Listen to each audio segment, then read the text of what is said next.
Hey there, everyone. Welcome back to the Kelly Berger podcast. I'm the Kelly Berger who started this whole thing and will keep it Kelly Berger because I am the Kelly Berger in it.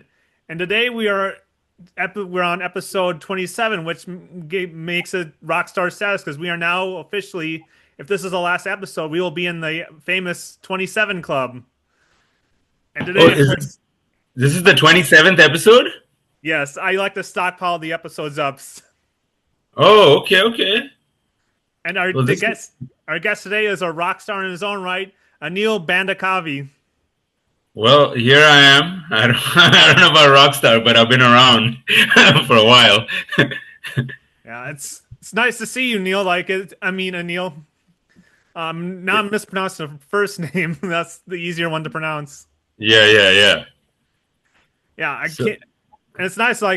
Here's a little fun fact. It's almost been like 10 years since we've seen each other, so this is a special reunion. yes, yes, yes. Very, very long time coming, but it's that's the beauty of being part of stand-up comedy, I guess, is Mhm. we all kind of like know each other from different parts of the world. Mhm. Yeah, you and me both. We moved to Minneapolis right around the same time, so we were both sort of like foreigners in our own right when we moved down there. You were being more foreign than me. Yeah, yeah, yeah. I actually, yeah, at that point I moved from Pittsburgh, but of course, yeah, before that there was a lot of other places. But yeah, but you moved. Where did you move from? I moved from Little Falls, Minnesota, which was like 2 hours north. 2 hours north. Yeah, I know Little Falls. Oh wow, okay. Hmm. And I was it in 20. Let's see, in 2014 that you moved as well. Yes. Yeah, yeah. The Because I first, moved. Yeah, I think I came into October of 2014 is when I moved to Minneapolis. hmm And what made Yeah. you go to Minneapolis from Pittsburgh? Oh, at the time, I was also, the work I was doing, um, which was some telecom related, technology related stuff. Um, and then I'd been in Minnesota before though, but like maybe around 2000, the first time like I came to Minnesota, not to live, but to actually just do some work was in 2009. Hmm. So I had kind of a connection with Minnesota. And I was in northern Minnesota a lot, so that's why I know Little Falls and all these areas. Oh, Uh, nice. but that was when I was kind of just driving around and collecting, the "Can You Hear Me Now" commercials from back in the day. Yep, I remember that guy also switched sides, just like some people switch politics. Oh, did he? Yeah, he switched over to a different rival cell phone company or whatever he was doing. Really? From Verizon to Yep. like? Oh, okay, okay, interesting, interesting. Yeah, okay. Well, I was kind of doing the "Can You Hear Me Now" stuff, where we know we didn't literally say "Can you hear me now," of course, but you just like collected data and just basically saw what the signal looked like. So, but when I moved to, and that was the same job I was doing, Mhm. up until the time when I moved to Minnesota. So yeah, I kind of moved for work from Pittsburgh, but comedy had already started. When I moved to Minnesota, when I moved to Minneapolis, I'd been doing comedy for about a year and a half because I essentially started in Pittsburgh. All right. And what was like the major difference between like the Pittsburgh scene and the Minneapolis scene? Pittsburgh, well, Minneapolis is a slightly bigger scene, I would say. Hmm. Pittsburgh was a more like tight, smaller group of people. Um, but I'll say in Pittsburgh, stand-up comedy comes after the Steelers, the Pirates, the who's their hockey team, the Penguins, Hmm. and then stand up maybe. You know what I mean? Like most places where in Pittsburgh when you went to do a mic or you went out to do comedy, no one's ever turning off the game for you. Hmm. Like they're not even turning down the volume. Like you had to literally yell over the game. Hmm.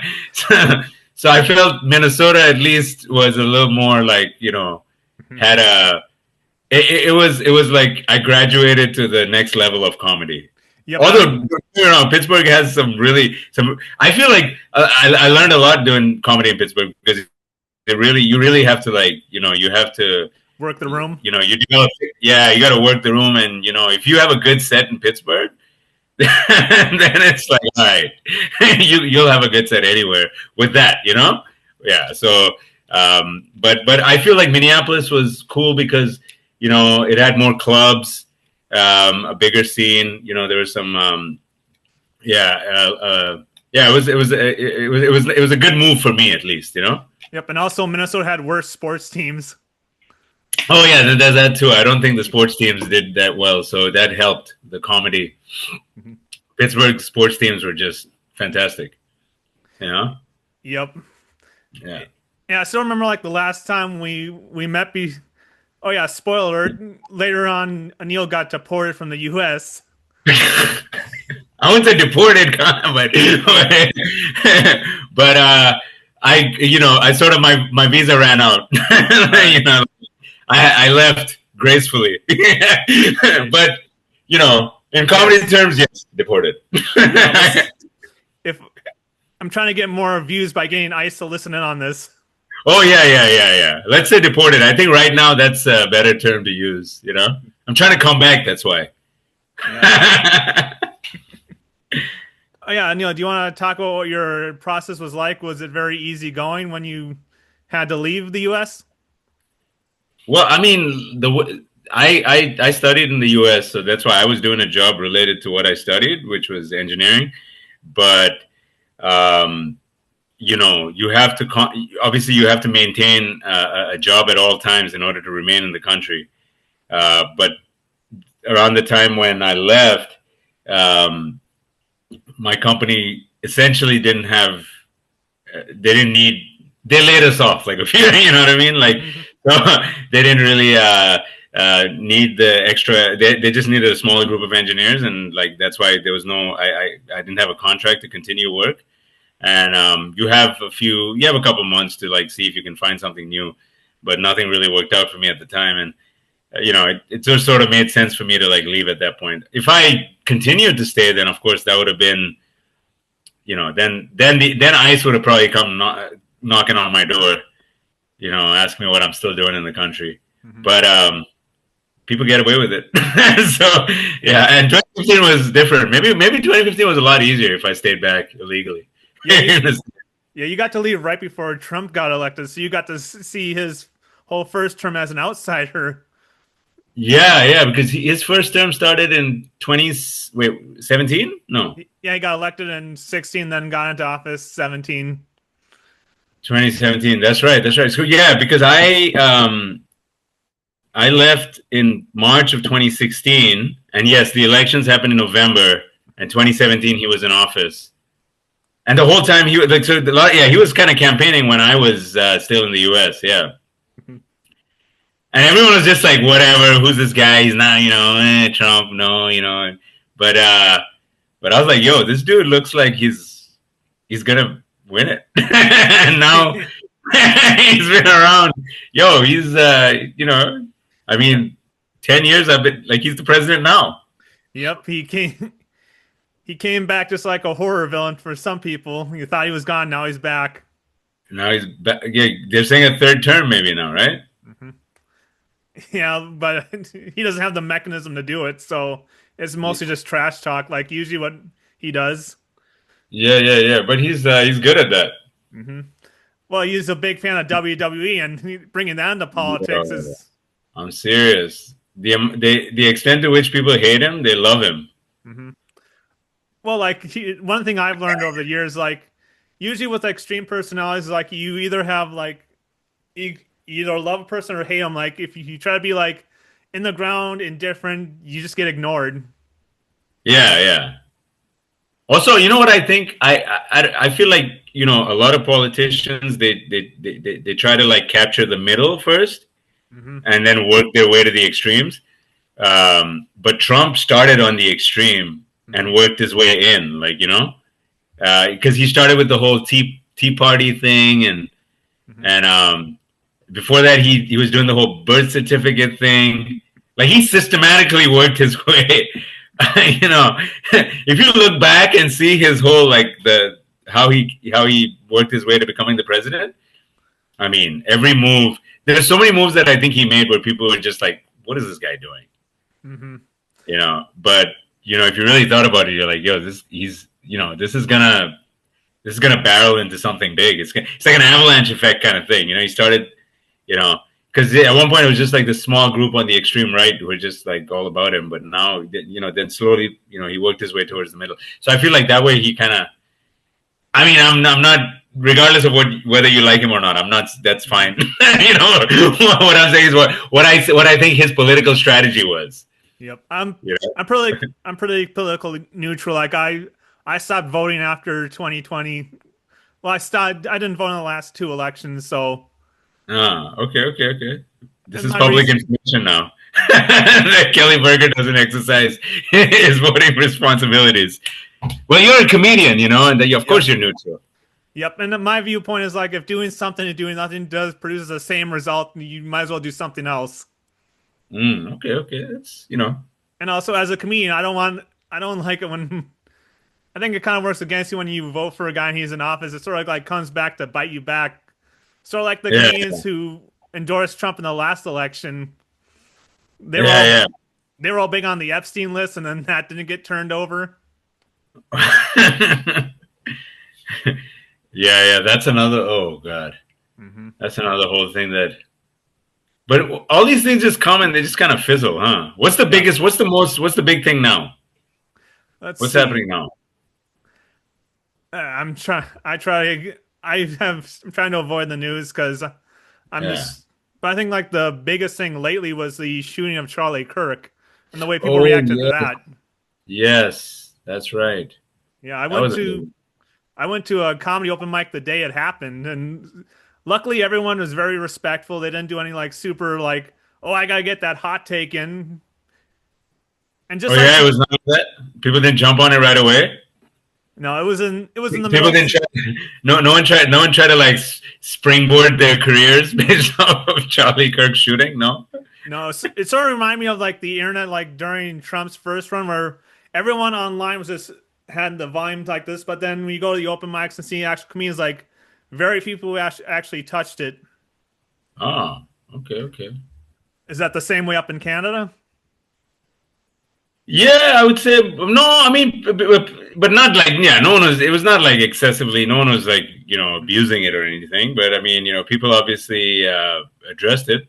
Some comedians. Um, but there's this kind of like a thing. Somehow Canada is just like just right up here. Right next to the U.S. But somehow U.S. still feels like it's on the other side. You know where everything is still a foreign matter, Hmm. even though the proximity, even though you just feel like you're just right next to. So you're hearing. It's like when if you're living in an apartment building and the neighbors are always fighting, Hmm. you You can know. tune it out. There's still a wall, and every now and then you might crack open a beer and crack a joke about it, but sometimes you might just ignore it and just watch the Jays play the Dodgers. Right now the Jays are playing the Dodgers, as you know, in the World Series final. I don't know if you know. Are you aware of this? I'm not much of a sports guy. I'm Yeah. So the Toronto Blue Jays are playing the LA Dodgers, and the Blue Jays are in the World Series after 32 years. right. I'll So that's not the big thing. I'll not and agree with that, so I can maintain my heterosexuality. And it's okay. You don't need to. I'm not a big baseball guy though, really. Right. So it's all good. Speaking of sports, though, I will tell you one thing I did right before I left Minnesota is it was, I think, in November or December. I think it was December 2015. The Vikings were still playing at the University of Minnesota Stadium because Yep. the what do they call the stadium? The Superdome? No. What is the one I in think Minneapolis called? I think you left right before it got built. It was the U.S. Bank Stadium. U.S. Bank Stadium, yeah. So the U.S. Bank Stadium was still not that season. They were still not playing at the U.S. Bank Stadium. They started the next season. Hmm. So I went. I watched the Vikings play the Seattle Seahawks. I think it was the 6th of December, if I remember correctly, at the University of Minnesota Stadium, or maybe it was in January. No, maybe it was in February. Actually, I can't. Yeah, I forgot the date. But it was the coldest. It was the coldest temperature ever recorded for an NFL game, and the University of Minnesota Stadium obviously is open air, and it was -6 Fahrenheit. Ooh. Yeah, Was that it? was. I mean, I didn't even after the first half. We left. It was just it was just impossible. Hmm. You had to keep coming back in and warming up before you went back out to watch the game. There were no like vendors throwing out hand warmers. No, there was like fires too, like little fire pits where you can go like warm up and come back out and watch the game. I was like, man, this is this is like barbaric level of viewership. Like, I mean, this is like we're watching the Gladiators or something, literally. Hey, You know? yeah, come join us at our tailgate bonfire. Oh man, it was ridiculous. And minus, I mean, it was, yeah. But you did it just because you wanted to check that box off, right? That I did that, Yeah.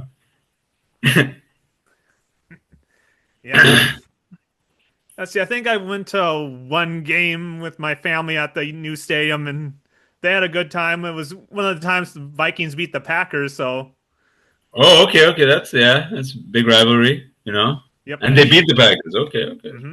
Yeah, and do you remember seeing that stadium get built? We could see it getting built when we went to Grumpy's. It's right behind Grumpy's. Yep. Hmm. Yeah, I remember. It was pretty much done when I was there. Yeah. It was just not ready for. I mean, they probably had to do some, like they're probably doing some work internally, but the external, everything on the outside was already done. Hmm. So, yeah, it kind of, and I think it's one of the most advanced stadiums in the country, right? Yep, that place Yeah, got built up instead. Then Grumpy's went away the next year. that's crazy. Yeah. That's a legendary spot, Hmm. Grumpy's. That mic lasted for 15 years. I will say one thing: if you kill in Pittsburgh, you can kill anywhere. But if you kill at Grumpy's, you can kill anywhere in the universe. Like I can't. You knew you were gonna bomb at Grumpy's. Yep, even when the room was full, it was. Do you have It any didn't matter. Like people were just like blank stares. Yeah, that stage used to be like a garage for a hearse, so it sort of has like Yeah. that haunted energy to it. Wow, yeah. I mean, the bar was always bustling, but that room, oh wow, Hmm. yeah. When I heard that it closed, I was like, man, and 15 years it ran. Yep, 15 years. Okay, and same show, right? It was the Yep. same show for. Yep, Chris Yes. Maddock ran it for 15 years. Yeah. I will say this: Grumpy is the mic you should go to because that mic prepared me for the Austin comedy scene when I was down there for a couple years. Oh, okay, yeah. No, I think Grumpy's gave me that. I can't think of it. Was Wednesday nights, right? Yep, Wednesday nights. Yeah. Wednesday nights, 10 p.m. I think I went up last once, and I think I went up at 1:45 in the morning. Phil Collis was hosting, Hmm. and there was no one left. It was just Phil Collis. He's like, Anil, you still want to do a set? I was like, yeah, fuck it, whatever, let's do it. Literally, I went up and I did a set for Phil Collis. And I was like, why am I even doing this? But whatever. If you do that, I mean, you're waking up a little stronger the next day. Hmm. Yeah. So, but yeah, that legendary mic. Seriously, Hmm. if I can go back and experience that, that's I something. know. That's Yeah. I miss Grumpy's like the same way I miss some relatives who died. Oh yeah, that's a good way to put it. Yeah, he was a good guy. That was a good mic. Hmm. Yeah, let's see. You've done comedy in Pittsburgh and India and Canada. Is there any like Grumpy's and equivalent in those scenes? Uh, Pittsburgh. No. Like I said, in Pittsburgh, there was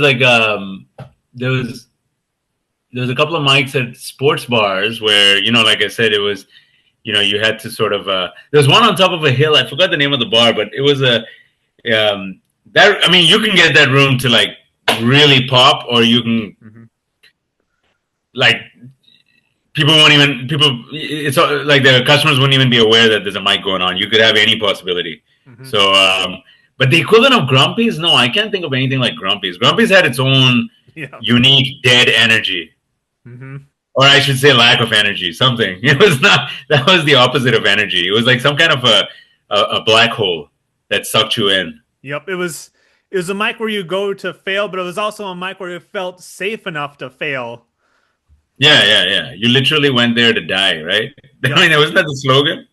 Yep. I think the slogan was like Grumpy's, where new comics come to quit, old comics go to die. Yes, new comics come to quit and old comics come to die. Hmm. That was Chris Maddock would always say that almost every time he started the mic, and then he'd have this piece of paper in his hand, and he'd look at it and he's like, "Oh, this is not my set. It's just a list of affirmations." I love that joke. Yeah. Every time he did that, it was a classic. Every time it hit, every time, and then that's it. It began. What was it? The list would be like 35 comics. Yep. Yeah.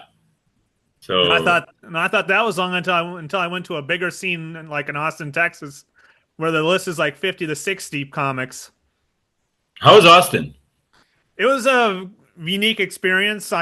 My biggest regret is leaving there, but I had to leave because of work reasons and my car got stolen. Your car got stolen in Austin? Yeah, it broke down outside of a restaurant, and at the time I was in between jobs, and I was at the worst time of being broke and then having my car stolen in How long were you down there? 2.5 years. Wow, that's from when? Like, from when to when were you there? I moved in the fall of 2021, and then I had to leave. Well, I chose to leave in at the in April of 2024. April of 2024. Okay, okay, fall of 2020. Okay, so right after COVID, pretty much like a year after COVID hit, Hmm. you were down there, and and what were you doing for work? I worked for a moving company, and then at the tail end, that company shut down because the owner at top was embezzling money from the company or something, and just had to shut down. So the whole company shut down. And me and like a couple of movers were out of the job. That's ridiculous. Hmm. Oh my god. Mm. Yeah, I By do. that time, comedy was pretty hot in Austin, right? Like people were. Mhm. Well, it's sort of like a new scene was developing, so people were starting to rush in before like old guards started setting up territory. Uh, yeah, yeah, yeah. Okay, okay. Because I know a couple of comics from Toronto who went there and spent a little bit of time down there. Yep. Because Kill Tony is down there too, right? Right now. Yep. I was on that show one time. Oh, were you? Yes, and How's, how's that? well, it was something I'm not going to share over social media. I'm just going to say that. Hey, you did it though. Huh? 1 minute. You have 1 minute to tell a joke. Yeah, I did my set in 1 minute. The set was okay. The interview portion didn't go so well, and that experience was inspired me to start the podcast to stretch my conversation muscle. Uh huh. Was who was the one who gave you shit? Was it Tony? It was Tony was actually pretty nice to me. It Yeah. was just an awkward interview, and the people who sort of like razzled me a little bit was I wouldn't say razzled, but they sort of felt sorry for me. Was Danny Brown and JPEG? Oh, okay. They were two rappers. Yeah. What was the joke, if you don't mind me asking? Oh, I just told like some autism joke, and I told a joke about how when you look on your cell phone, sometimes you accidentally leave porn on there, and you're just like, "Oh, there's still porn on here."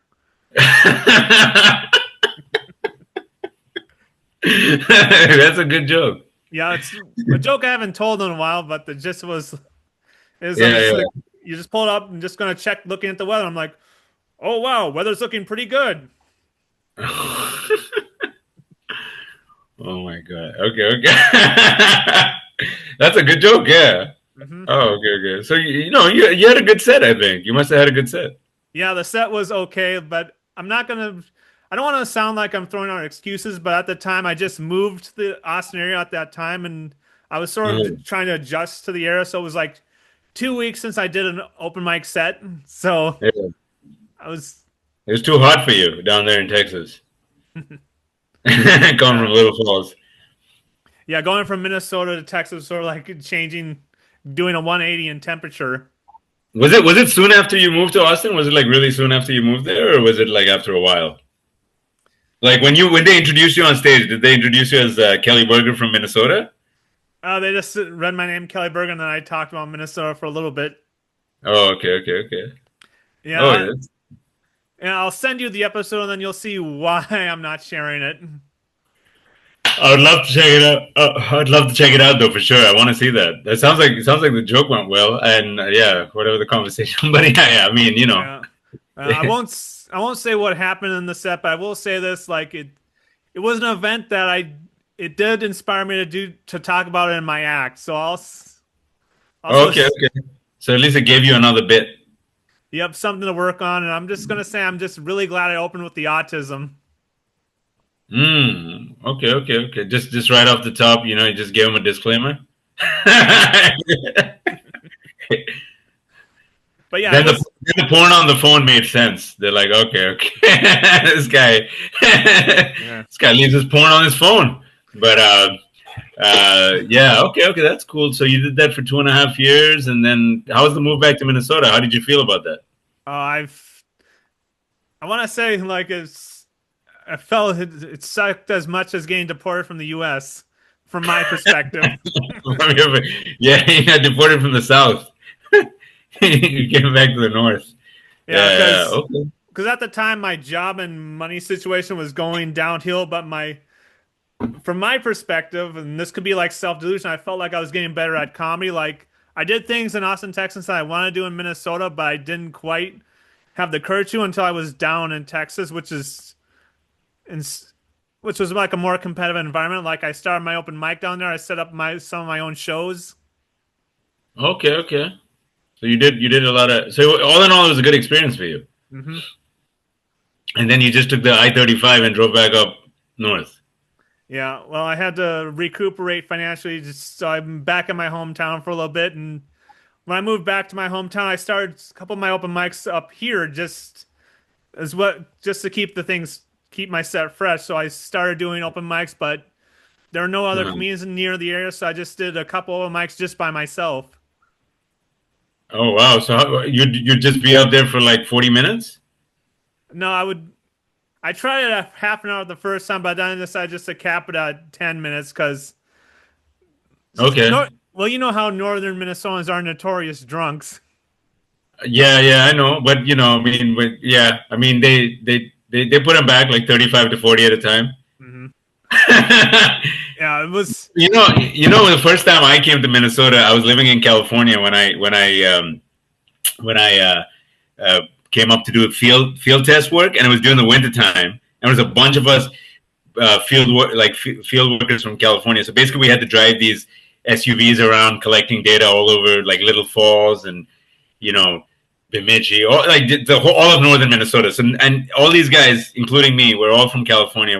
We have almost zero experience driving in snow, you know. So we were like these are SUVs with basically you know high quality snow tires, but we were still just taking all the vehicles off the road, constantly calling AAA to pull us out of the snow. You know what I mean? Hmm. And but I remember like we'd end up staying in some of these small towns overnight, and at night we were like, all right, let's go get a drink somewhere, and then we'd go check out like the local bar scenes in these small towns. Oh man, people were like, it was like minus 30, and people are just standing out in t-shirts, smoking cigarettes, not giving a shit, just because they were putting them back. Like they probably were like liquored up hardcore, just 12 shots of whiskey and 15 beers in, Yep. just standing straight, Minnesota style. Yep. In my hometown, Nowhere. there were some people who would drive snowmobiles to the bar because they had so many DUIs. Wow, that's only in Minnesota I've seen this. This is only in Minnesota where you see that guy. I can't drive my car, so let me come on my snowmobile. Yeah, it's much safer to do that than the car in some winters back then. So are you still running that mic in Little Falls? I switched the mic to a brewery because, well, do you remember Willie's in Coon Rapids? Yeah, yeah, yeah. Yeah, the drunks in my hometown made those guys look like the saints of Newark or Oh, yeah, yeah, yeah. So it was just too hard to do comedy for the drunks. well, I kept doing it. The owner said like she said like I can do comedy anytime I want, but the regulars were just like, please stop. Or they just no, they couldn't. They didn't like. What was the deal? Like, did they want to do something else instead? Like, it Well, was it only was 10 minutes. You're like, yep. yo, listen to my hot 10, and I'm gonna be off the stage. Well, the thing was, it wasn't really like a lesson in doing comedy. It was more of a less. It was more of an exercise in handling like a regular hell gig and doing crowd work. Okay, okay. So then you moved to a brewery, a more civilized environment. Yep, the people were more receptive, and also before I would do comedy on stage, so I would walk around and tell people I'm doing comedy beforehand. I wouldn't just go like surprise comedy. Oh, okay, okay, okay. So at least So it'll work. so if you're going to do like a one person one man mic or a show, I would highly recommend aiming for a brewery and being very courteous to the crowd. So and at this brewery too, it was just you, or did you have a couple other comics? It was just me. Okay, okay. Yeah, it's how I kept the flame alive. Man, that's the hustle. Hmm. If I ever end up in Minnesota, I'm gonna come to your mic up in Little Falls or wherever you are right now, at the brewery. I gotta Yeah, check this out. I really gotta check this out. yeah, I would. I'd really like to have like a. There was only like two other comics who came to do the mics in Little Falls, and one of them was like a guy who started comedy in his 40s, and he's pretty set on his keeping his set dirty. So there Okay, was one time he came up to do a set. He did. If he told this one joke a week beforehand, there would have been a fight that would have broken out. really? Yeah, like he told an abortion joke in like central, very conservative Minnesota. And they didn't. They didn't like it. Well, the week beforehand, they were very vocal about what they liked and what they didn't like. Okay. It's sort of like working a black room where the crowd is very vocal on whether how they're enjoying the show. Okay, okay. So they were very clear about not feeling. They were not feeling the abortion. Yeah. They're like, yo, this you got to keep it alive, bro. we're not going. We're not. We're not going. We're not. Oh, that's crazy. But I always feel like Minnesota crowds. I mean, if you work them well, they're chill. Hmm. You know. But I guess you just got to be a little careful about how you approach it. So he's just like a man in his 40s going through a midlife crisis who and wants to do the dirtiest comedy. Is that what it is? Yes, he's at that stage in life where it's like, Me. Okay. yeah, but, he's at that stage of his life where he's old enough where it's like his mental, where it's like his shut up filter is just worn down, just like how most old people get. yeah, yeah, yeah. Yeah, I can see that. Yeah, whatever, man. Just say it. Who Hmm. cares? You know? Yeah, I will give him credit. He did his time. Clearly. He killed it for sure. Yep, I've done gigs where I've seen pros just like give up halfway through their set. And it's like there's still people sitting here who want to watch the show. Yeah. Really, and you've had like pros come and just sort of kind of wrap up their set quick? Yep. Well, I did a pro show or a showcase at a bar a couple at the other Uh-huh. end of town, and I did bring up like a professional comedian who I I like the guy. He's very good, but during he stopped halfway through his set just because like there was enough people who showed up, but people were small and attentive, and it also taught me like the difference between like club comics and road comics, Yeah. where we know guys who can do like work these really crappy bar environments and sort of work with the room with people interrupting and all the chaos. Sort of like Yeah. you remember Willie's? Yeah, yeah, yeah. Yeah. Willie's you definitely had to like I mean, you had to work the room, yeah. Hmm. Or I mean, I've done some when I was in Minnesota. I was kind of getting on the road with Kevin Kraft. Actually, I go hit these small town gigs all over the place in North Dakota and South Dakota, a lot of Minnesota, Wisconsin. We were all over the place, and Yeah, I mean, if you're doing the bar shows in small towns, like you can't. Yeah, it was not about you. It was about you had to like work with the room. Yeah, like I can see maybe someone who just only does the clubs have a really hard time. Mm-hmm. Because it's sort of Yeah, like I think it's sort of like the difference between like working clubs and working the road gig is sort of like the difference between like theater and professional wrestling.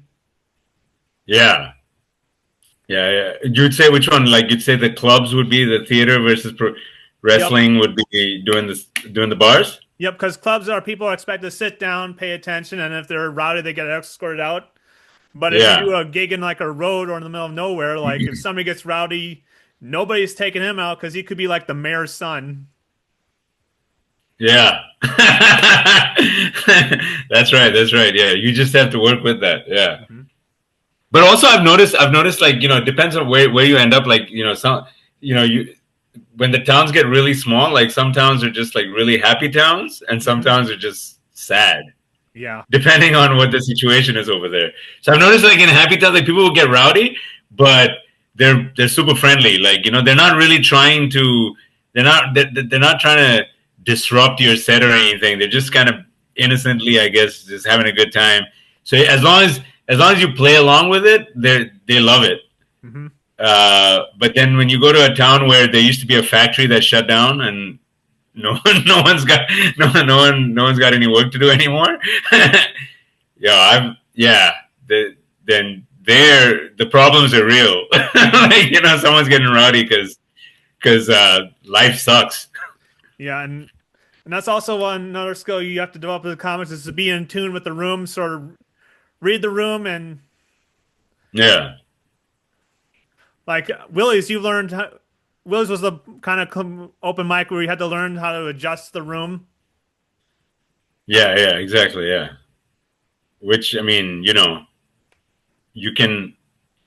But what if you're not like much of a crowd work comic? Yeah, I wonder how you just have to like change the way you deliver, I guess, huh? Hmm.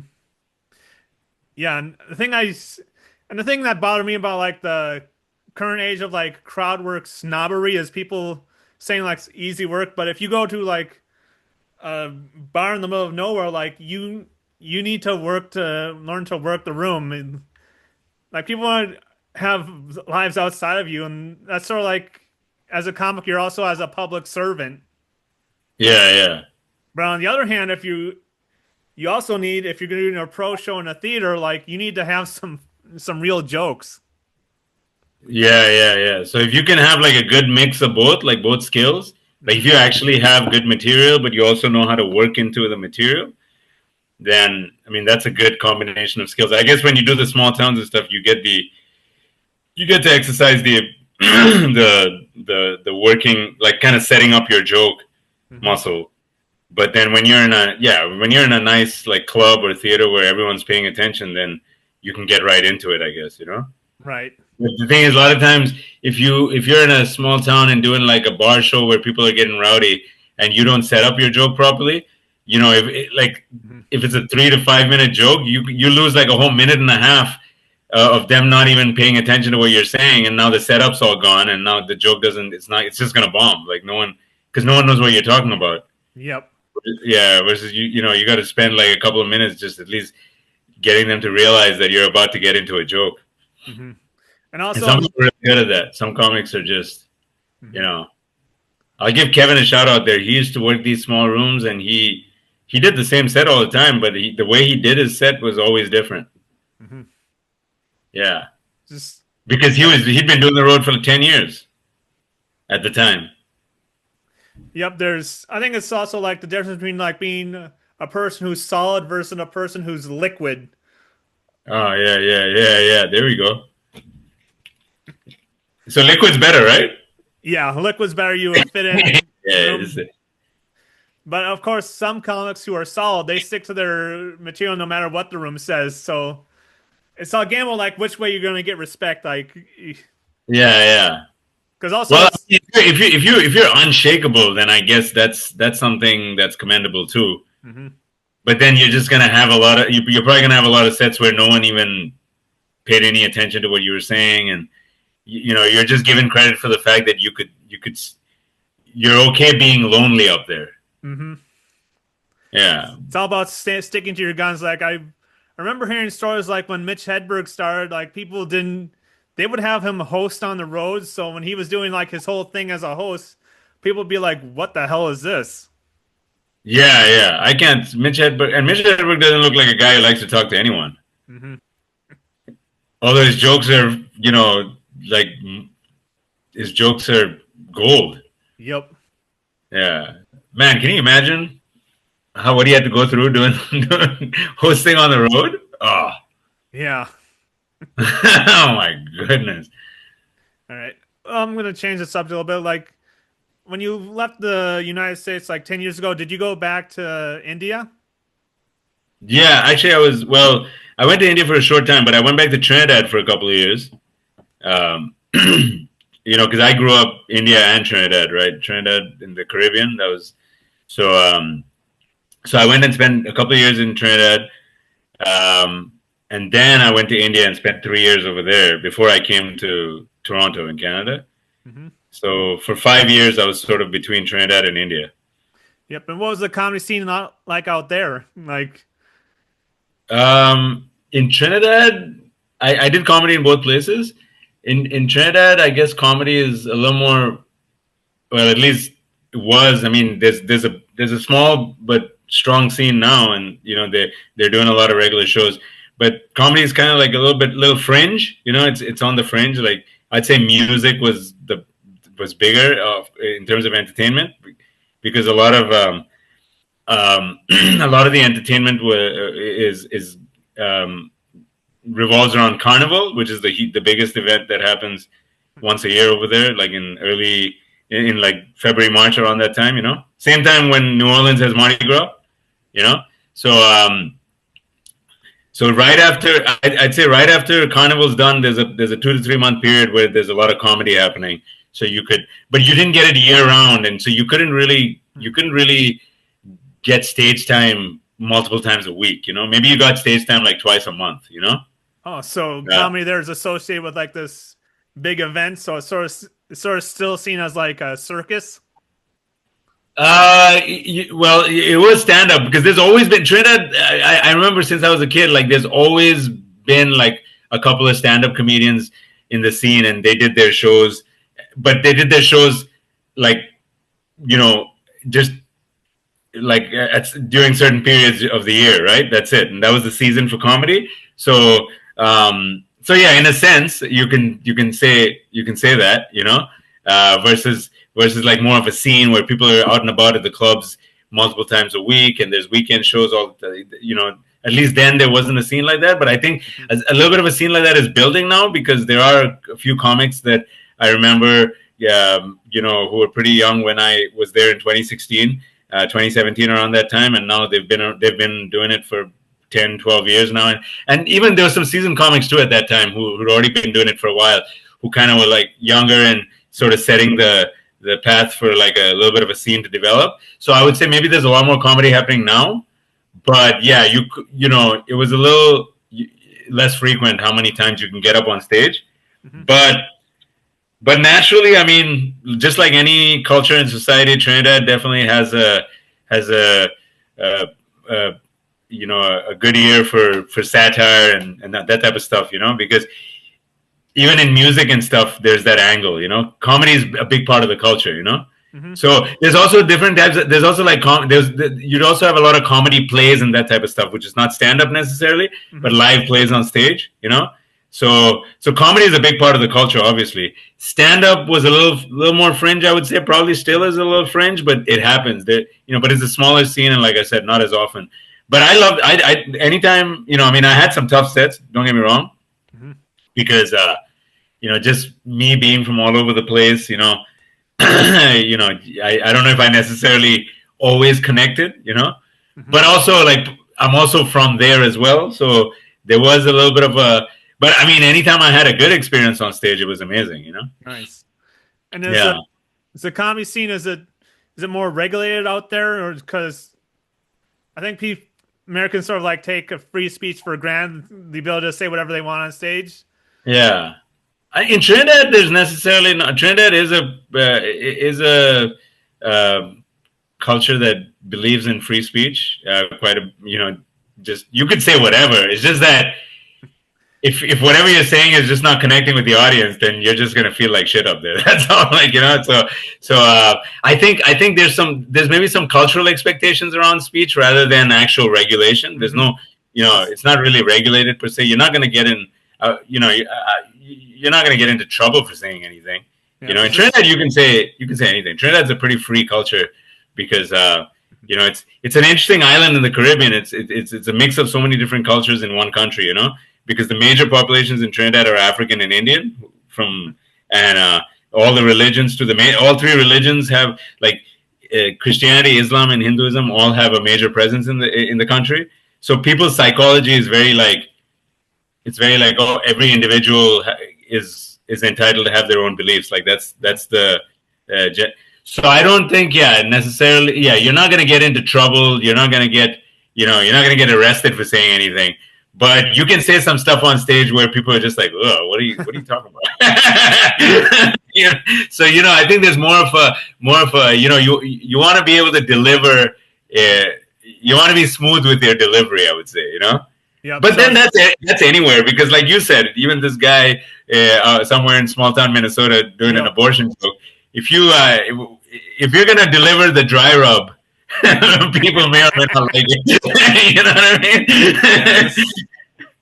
You gotta, India, of course, has then I did comedy in India too, and India has obviously especially in the last 20 years, comedy has kind of been booming. Mm-hmm. But you might have heard some stories about certain types of censorship and all in India where I necessarily didn't feel much, but in India there was a little bit of a language barrier because everyone speaks English in India, but you can get a room where everyone's proficient in English to the point where they can understand every nuance, or you can also get a room where people communicate in English, but they're not going to get the nuances because that's just the level of English that's being spoken by that particular group of people at that time. Or you can even get a room where people don't even really speak English, they only speak English for official matters, and they just because most people in India are bilingual or even trilingual. So a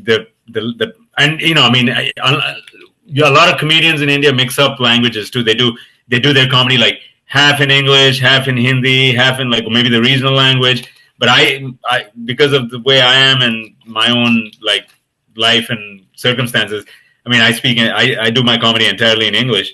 So sometimes I'd have a tough room where people are just not feeling it. But there are stories of censorship and things like that.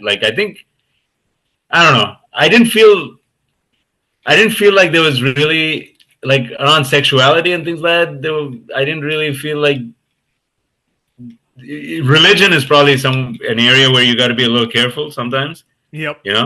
In India, and there are stories of people who've gotten into trouble with the law for saying some things about religion.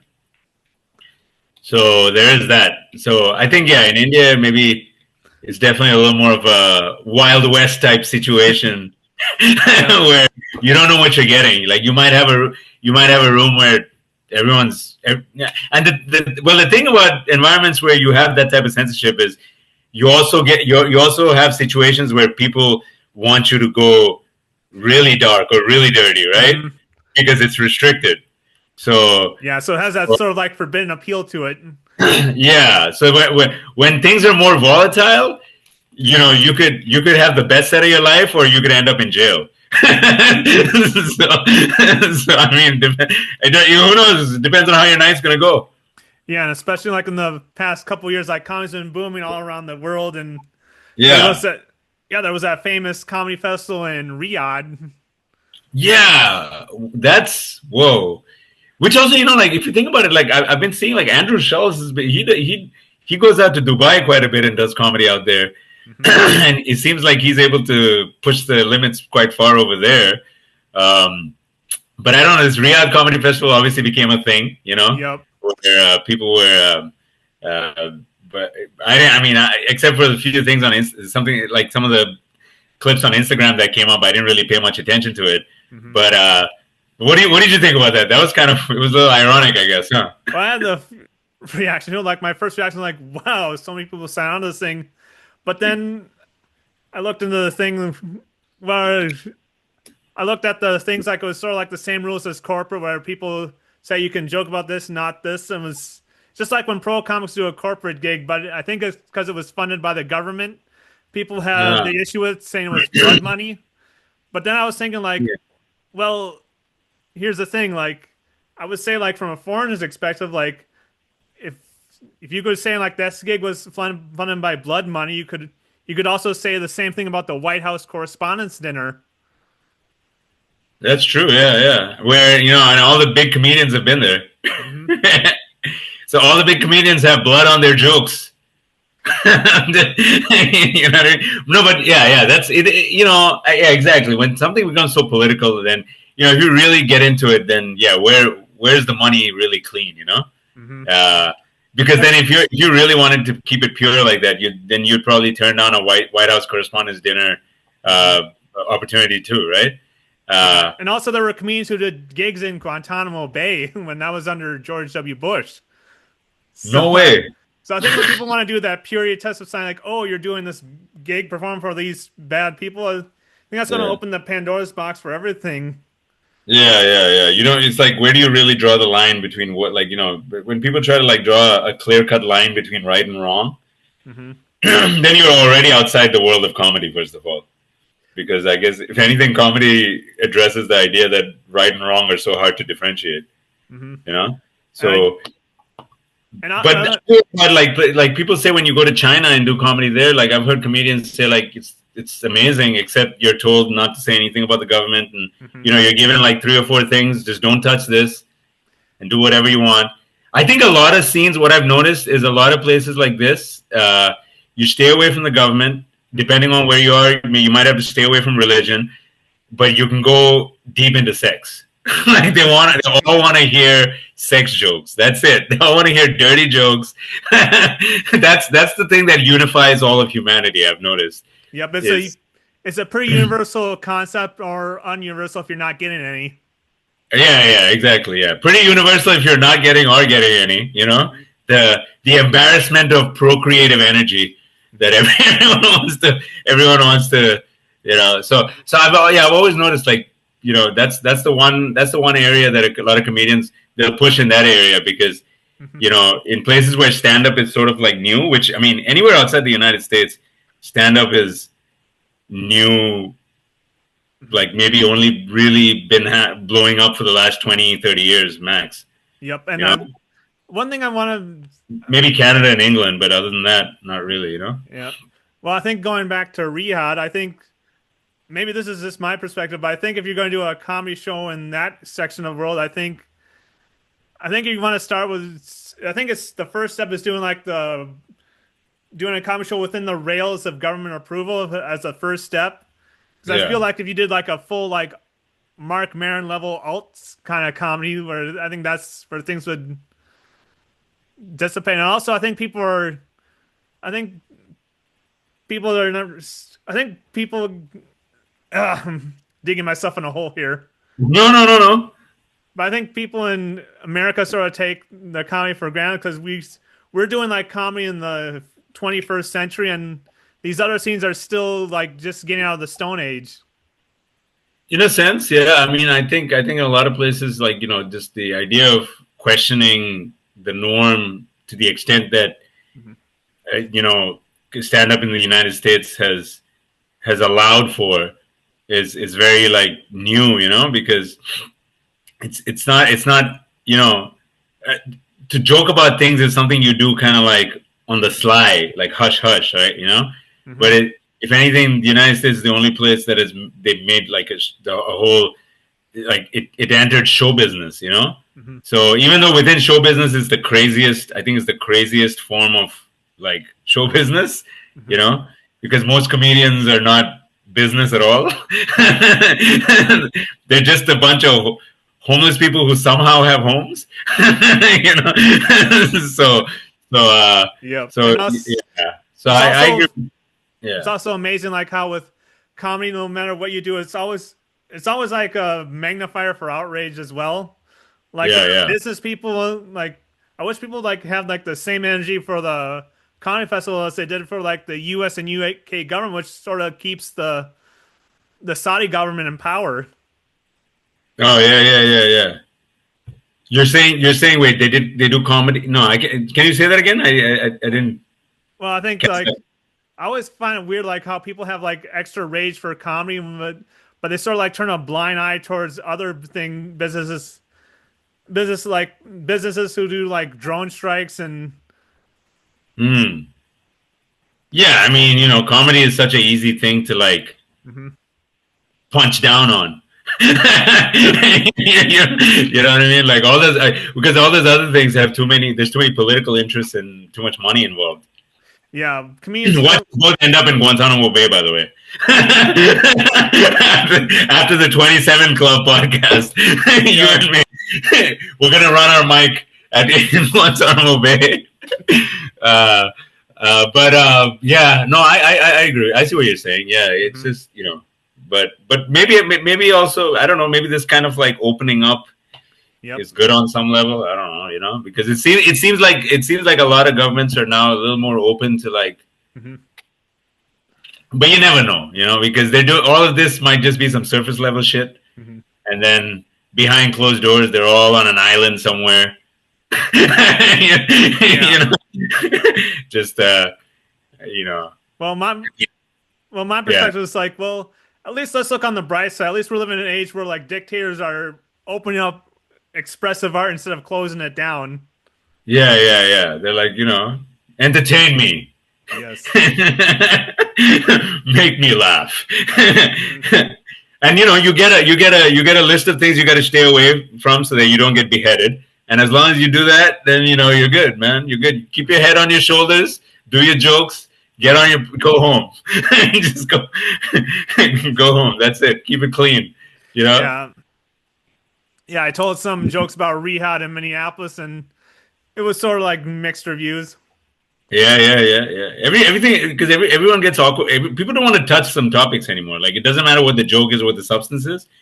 You say anything, yeah, and because even in the U.S., like religion and all have become like touchy topics, right? Yep. Well, I think the reason why some things people get more sensitive, I think it's started like when the internet stopped being from like a private room to a public room with social media, with everyone being open like who they are online instead of being like an Yeah, anonymous avatar. yeah, yeah, yeah. And for some reason, we have so much courage, like what we do online, Hmm. because we're behind closed doors, but then we just broadcast all our crap out to the world, and but then it's so mixed in everything that it doesn't matter because people forget about you so quickly. Yep. You Especially in know? this night news cycle when there's always like a new outrage coming in with how Yeah, fast the news is coming in and how constant it is. People are yeah. getting a people are having a condition like they call news brain. That's it. Just like that, it's done. Like whatever would last about 2 or 3 months, about 30 years ago, now lasts probably about 2 or 3 days, and Hmm. then they're over it. Like even the biggest events and the small little events, maybe a day. That's it. Hmm. And also the one comedian who I think had like the best set on like both the Riyadh Comedy Festival and the Charlie Kirk shooting was Trevor Noah. Okay. He handled both topics like with professionalism, and he was able to tell the jokes. Yeah, yeah. It's just a message of He's kind of experienced with. He's definitely like an international comic, right? Mhm. So he's kind of he knows how to play that game, I guess, a little bit. Yeah, right. Yeah. Louis C.K. didn't go to Oh yeah, Riyadh. yeah, he did. Oh, you did. You did. Okay. Okay. Okay. And he did give a great interview on Bill Maher, and he just said like, "Well, I don't have those kind of jokes in my act anyway." Oh yeah, yeah, yeah. Louis C.K. just does some dirty. I mean, whatever he does, even people from Saudi probably connect with it too. Because he's universal cringe.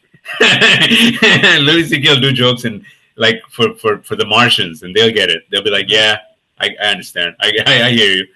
But yo, Kelly, actually, I got to wrap up here because I got to run. All right. But Well, before we go, there's two last yeah, questions I ask every comedian on at the end of this podcast. yeah, The yeah. first one is like, "Can I see your joke book?" Oh, it's always like some at the back of some receipt of a grocery store bill where I went maxed out my credit card, and I do jokes on the back of it. But other than that, you literally mean? Can you see it? Let's see. You gotta hold it up. Let me see. Here's a book in which I've written a bunch of jokes that I always forget I have jokes in. Oh, nice. Yeah, so it's a nice little, But I always forget to open it. Like, you ever write a joke and then you're like, "What? What was I thinking?" Yeah. you know. It's always good to keep them on file, and then you can fix them up when you become more polished. Here's a weird page that I just look at this. Oh my god! Maybe I'll just read this out to you. The title of the joke is "White People." Oh boy! And the first point underneath is "Brown people spread like a substance." Okay, obviously I'm saying some very controversial shit in this page. Okay, so that's two jokes I wrote. I still obviously have to work them out. Sounds very weird. I said white people cannot be casually racist. That's what I said. Okay, let's go to another page where I'm not talking about race. All right. Let's see. What do I have here? Cultural appropriation. Appropriation almost sounds like oppression. So I guess I'm trying to say that's why people get so upset by it. Yeah. I never understood why people get upset by cultural appropriation. I think you should be proud if people are appropriating your culture. Yep. So yes, that's my joke book. Before getting into too many, and what's the next one? The last question is like, who's your favorite movie or TV character? Ooh. Oh my God. Arnold Schwarzenegger in every single one of his movies, people forgot that he was always playing a comedian. He was never serious. Arnold Schwarzenegger for me. All right. Yeah, but do you want as a character or the actor himself? I think a character that would be more specific. Character. Like what's your favorite Arnold Schwarzenegger movie or role? Let's see. I actually watched a movie of his recently, which is the one where he saves Vanessa Williams, she's like, oh fuck, what was the name of the movie? He's like an operative. He's like a special forces. I forgot. Yeah. But Terminator. Let's go with Terminator. Let's keep it simple. Right. Terminator. Yep. I think that's very appropriate that Arnold Schwarzenegger is like your favorite fixed movie character because he's also like a very successful comedy immigrant actor. Exactly, right? Yep. Arnold Schwarzenegger has always been funny. Like, have you watched the movie Pumping Iron? Actually, Pumping Iron is one of the most legendary. That was when he went for the 7th Mr. Universe title, and he was just. It was constant comedy. Like, Arnold Schwarzenegger was just joking around. I don't even know where he had that spirit. Like, to be like Hercules and also a comedian at the same time. Like, to be so goofy and so like serious, about his bodybuilding at the same time. All right. I think so Arnold Schwarzenegger for me is all his characters. His real life in Pumping Iron, Terminator, True Lies. Oh wait. Twins, which was that one. Yeah. Opposite of Dan DeVito, they sort of worked off each other and. Or what's the one where he's pregnant? I forgot that one. Isn't there a movie where Arnold Schwarzenegger is pregnant? I think so. I can't remember. Yeah. Oh, but, no matter where you are, a man being pregnant is always funny. That's always and especially Arnold Schwarzenegger being pregnant. Oh my god. So yeah, that's that. And but hey, I gotta come down to Minnesota sometime. If you're ever in Toronto, let me know. It's a great, Toronto's a really good comedy scene. All right. Yeah. So, Canada's always been, there's a lot of legends who came out of here. Norm Macdonald, Jim Carrey, so Tom Green, Yeah. As soon as they get good, they get out. That's the thing. It's, I gotta get to LA or New York, Yeah. So. Well, this has been a really great chat. Where can people find you, Anil? Oh yeah, just my first name, last name together at Anil, on Instagram. All my handles are at Anil Bandakavi. All right. So Instagram, YouTube, TikTok, Twitter. Some platforms I'm probably not saying anything for a long time, but I'm there. All right. I'm lurking around. I'm in the corner. All right, Neil. And when you But come back, Instagram's the best. all right. And when you come back to America, I'll welcome you with open arms, unlike certain people in office. Thank you very much for doing this, Anil. Oh yeah, thank you. It's great being here. And tell Tom Shillstrom I said what's up. All All right. right. All right. I saw you did the last episode with him. So Yep. Did you watch that yeah. episode? Not yet. I got to check it out. All right. All right. Thanks so much, man. We'll leave it on that. Thank you very much. Have a good one.